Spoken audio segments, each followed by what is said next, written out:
ازيكم؟ يا رب تكونوا بخير. هنعمل مع بعض طاجن سمك المكاريل. طبعا حاجه بقى عاوزينها دافيه كده في الشتاء الحلو ده. زي ما انتم شايفين طبعا انا هعمل معاكم طاجن بالسمك والبطاطس في الفرن بحاجه حلوه قوي وطعمها لذيذ جدا في الشتاء. زي ما انت طبعا عارفه دي طاجن. طبعا هتضيفي معلقتين من السمنه او معلقتين من الزيت. هتكوني انت مجهزه بطاطس كده، وتقطعيها شرايح، ولا رفيعه ولا تخينه، تكون يعني تكون في المتوسط كده. علشان خاطر احنا هنحط البطاطس تحت، وتكون السمك بتاعها تخين شويه علشان خاطر مش تتهري مننا. وبعد كده طبعا تكون انت مجهزه بصل متقطع شرايح، فلفل، طماطم، يكون متقطعين شرايح، من غير بقى ما تفرمي بقى صلصه في الخلاط، ومن غير اي تكلفه ومن غير اي حاجه خالص، وكل حاجه تعملوها مع بعض. اجمل شوربه خضار، ما شاء الله، شوربه سمك حلوه قوي وجميله. زي ما انت شايفه ده طبعا سمك مكاريل.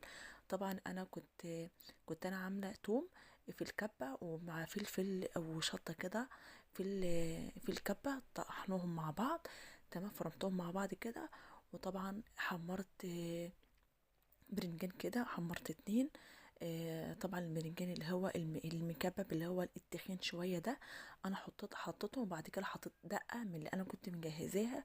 وبعد كده طبعا هتحطي كمان طماطم شرايح، وتحطي السمك المكاريل. طبعا لو عايزه تعملي سمك مشاط، سمك مكاريل، سمك اللي هو التاني اللي هو فيه سمك هما بيقولوا عليها سمك الشوكة، تعمليه برضو.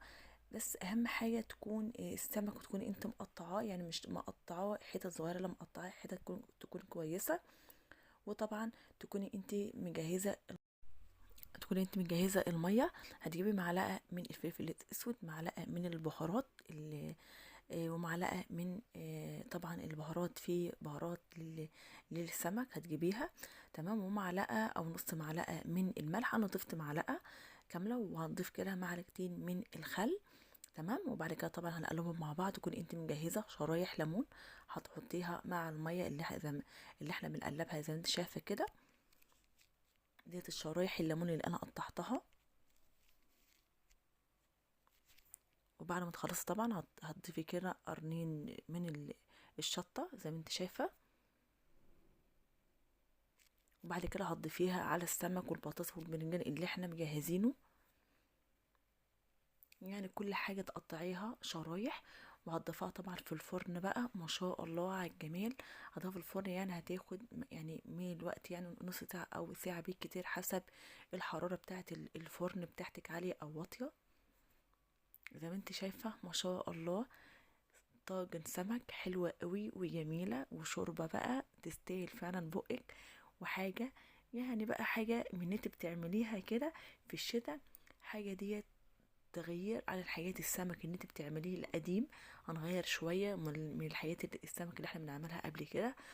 زي ما انت شايفة ما شاء الله، وكل حاجة على فكرة طالعة كويسة، طالعة بحالها كده من غير اتهرت مني ولا اي حاجة.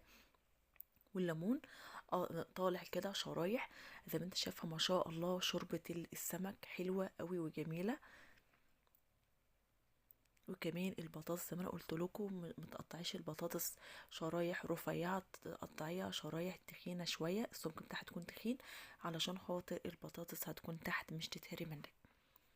طبعا هتعملي بقى رز ابيض، ايا كان الرز اللي انت هتعمليه ما شاء الله، والاطفال هتحبها قوي وتموت فيها. اجمل شوربه خضار بألف هنا وشفا. اتمنى منك بلايك وشير، اتمنى منك بدايه وحلوه. مع الف سلامه.